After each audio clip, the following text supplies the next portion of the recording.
রাধে রাধে, জয় নিতাই, জয় গৌর। নমস্কার বন্ধুরা, আমরা সকলেই ছোটোবেলায় ধারাপাত বইয়ে পড়ে থাকি পাঁচে পঞ্চবান।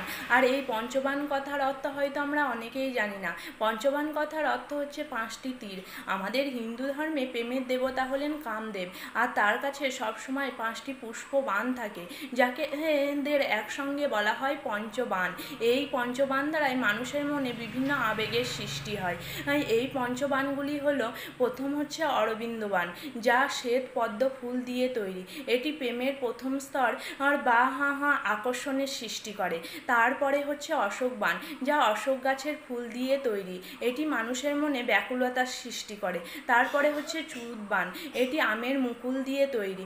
এই বানের দ্বারাই মানুষ আবেগে আত্মহারা হয়ে পড়ে। তারপরে হচ্ছে নবমল্লিকা বান, এটি মল্লিকা ফুল দিয়ে তৈরি। এই বানের দ্বারাই মানুষের মনে মিলনের আকাঙ্ক্ষা জেগে ওঠে। তারপরে হচ্ছে নীলোৎপল বান, যা নীল পদ্ম ফুল দিয়ে তৈরি। এই বানের দ্বারাই মানুষ একে অপরের প্রতি সমর্পিত হয়। রাধে রাধে বন্ধুরা।